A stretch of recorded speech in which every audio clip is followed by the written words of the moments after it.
Hello math students. In this video we're going to be talking about indices and trying to explain what indices are and how we can write them. So let's take an example of something like 5 to the power of 3.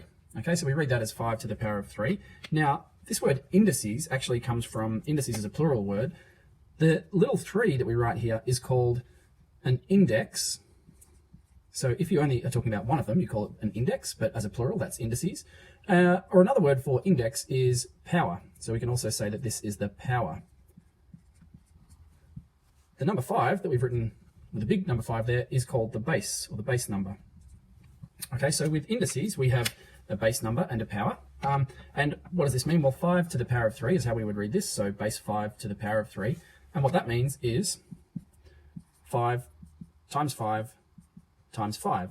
And so the power tells you how many times to multiply the base. In this case, it's 5 times 5 times 5. Another example might be, let's say, 2 to the power of 4. All right, and this would mean 2 times 2 times 2 times 2. Now, when we talk about these two things, there's two different ways of writing the same number. This version here is called index form. And this version is sometimes referred to as expanded form. And we'll get into a couple of examples where we practice writing things in index form or writing them in expanded form.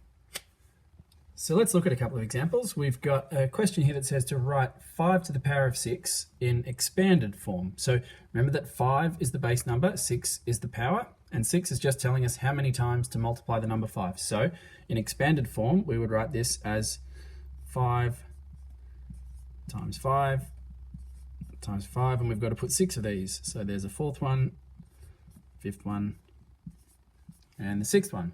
All right, so 5 to the power of 6 in expanded form is 5 times 5 times 5 times 5 times 5 times 5. Another example here, and this one says to evaluate 2 to the power of 4. Now that word evaluate means find the value of. So this is asking us to, well, write it out in expanded form, but actually work out what this number is going to equal. So 2 to the power of 4 means 2 times 2 times 2 times 2. And evaluate means we have to actually do that calculation and work out what the answer is going to be. Now, some people, when they're not careful, will tell you, we'll see a 2, they'll see a 4, and they might think, well, if I multiply them together, I get 8. But remember that a power is not the same as multiplying. So let's work it out one bit at a time.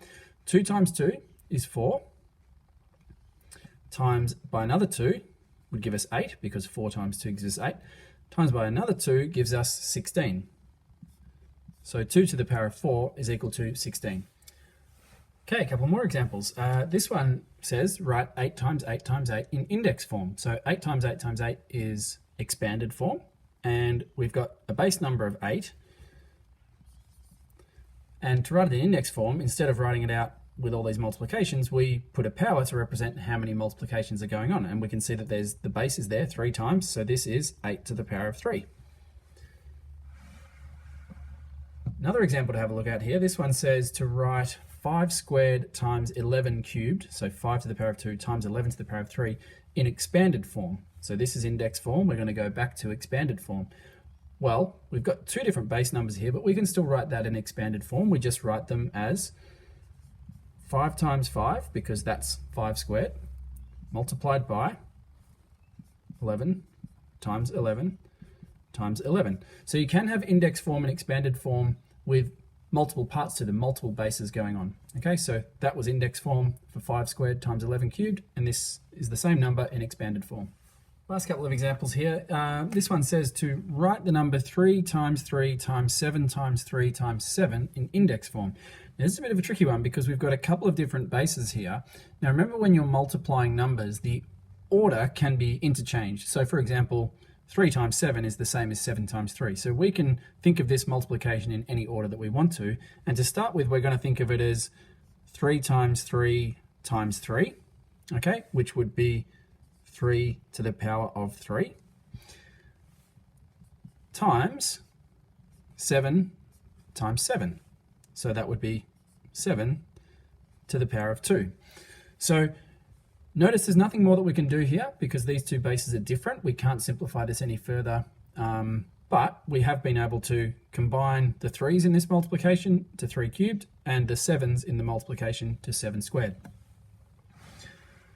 All right, and final example, this one says use a calculator to find the value of 4 to the power of 9. Now 4 to the power of 9 is going to be a very big number, even though these two numbers are less than 10. If you think about multiplying 4 by itself that many times, like 4 times 4 times 4 times 4, that number is going to get pretty big. So on our calculator, and it depends what calculator you've got, but what you're probably looking for is a button that looks like this, little upward pointing arrow. In some calculators, the button might look like x to the power of and then have a little box like that. In other calculators, probably less common, but I have seen something like x to the power of y.